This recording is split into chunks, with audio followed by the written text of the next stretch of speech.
Hey, what is up, YouTube? In this video, I'm going to tell you how to lose fat, how to get in shape, how to lose weight, get ripped, get jacked, get in shape, like those Marine recruits you see there. This is about running. This was posted by a cardiologist. That's the doctor that tells you how to not have a heart attack. Let me tell you a little story. Once upon a time, I did not run, and I did not watch what I would eat. This is a video still from 8 years ago. This is when I was eating fast food every day, and I definitely was not running. I was still an excellent bottle cutter, though. Still am today, right? But I discovered fasting, I discovered nutrition, I discovered running. This is what I look like now. So this is me plus running, and a lot of other healthy living, right? I'm 48 years of age. And these pictures were taken 2 days ago as I'm narrating this. I'm not sure when I'll post this, but it's 2023.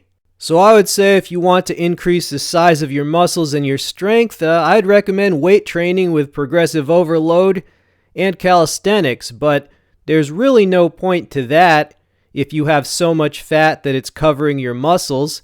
And if you have so much fat that it's producing estrogen, so it's canceling out your testosterone, right? So running is vital. Running has been vital to my training program. All right, the rest of this video is just going to be a face-to-face talk that I filmed after I got back from my last run. Okay, so you may have to adjust your volume because the camera uses a different microphone than this one. So I hope you enjoy the rest of the video. Here's that talk. Hey, what's up, YouTube? I just got back from a 3-mile run. When I first started making my own training program, I looked at what the military does. I looked at the Marines, the Army Rangers, the Navy SEALs. All those guys can run all day. If you want to know how fit you are, if you don't run and you want a wake-up call, just go try to run a mile as fast as you can. And you'll see how pathetic your fitness is if you never run. The Marines are in shape. I mean, when they complete their training, they're all in shape. When they are training, they are fit. And I wanted that fitness for myself, so I copied them. Let me show you something. All right. You see this loose skin? Right? Hold on. You see how loose that is? You see how loose that is? That used to be full of fat, right?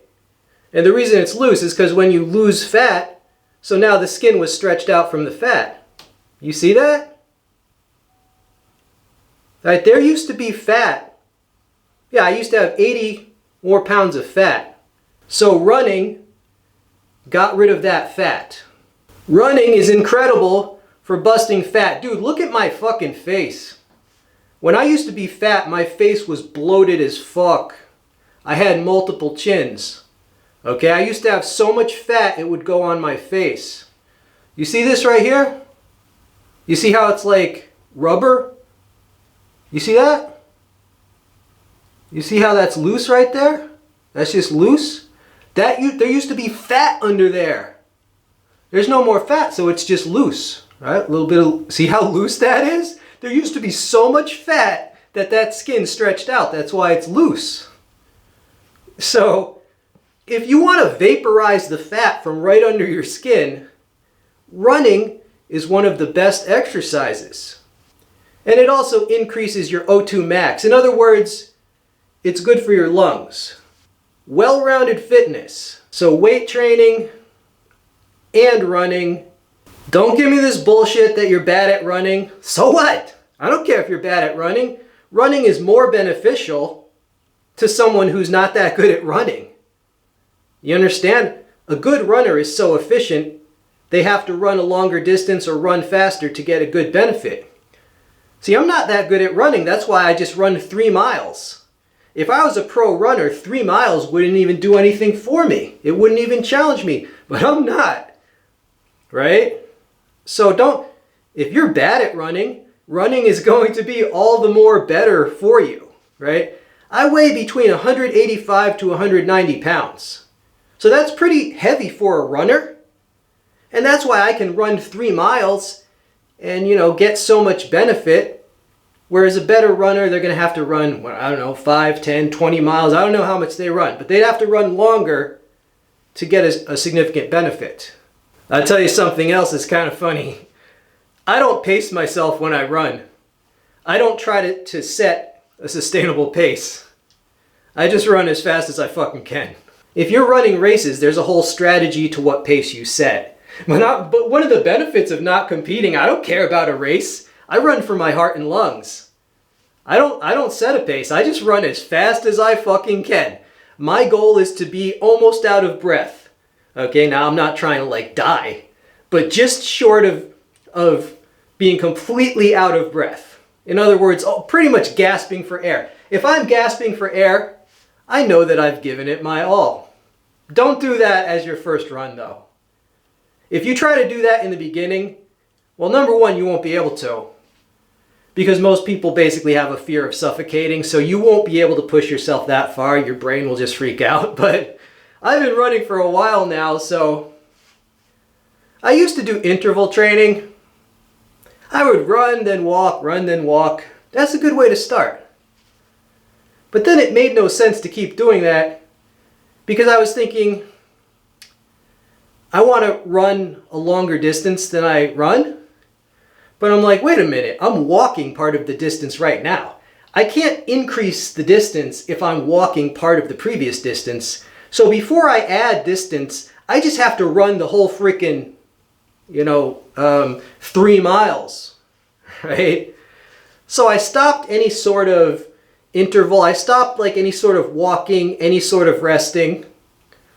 If it's a hill, I run as fast as I can up the hill. If it's downhill, I run as fast as I can down the hill. If it's a straightaway, I run as fast as I can on the straightaway. Now, when I say as fast as I can, I mean, without passing out or something. I'll tell you another secret. This is another thing you should not do if you're competing.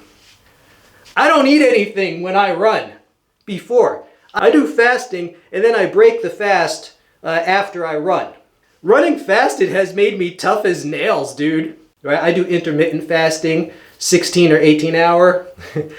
Look at my energy, man. I just ran. I'm not tired. I just ran in 14 degrees, completely fasted. It'll make you tough as nails. Now, as far as fasted running goes, there is some science behind that. Whatever is in your digestive tract that's getting around to being digested. If there's nothing in there, then you're going to burn glycogen. Right? There's a chemical called glycogen. It's stored in your muscles, in your body. And if there's no food in there, you're going to burn glycogen. And then, after a certain period of time, after a certain intensity of exercise, when all the glycogen is gone, your body has to make more glycogen. And guess how your body makes glycogen? It sucks it right out of your fat cells. It converts your fat into glycogen, and then your muscles use that. When I run fasted, I'm actually beyond a certain point of the run directly burning the fat. I run fasted. I directly burn fat. Now they say that you shouldn't exercise for weight loss, but you should exercise, but they say most weight loss is from nutrition or from what you don't eat. That's true. You can't out-train a bad diet. You can't, okay? But the one exception is when you exercise fasted, once you use up all your glycogen, you actually are directly burning fat. I used to have 80 pounds of fat on my body. Right? I used to weigh 80 more pounds than now, and it was all fat.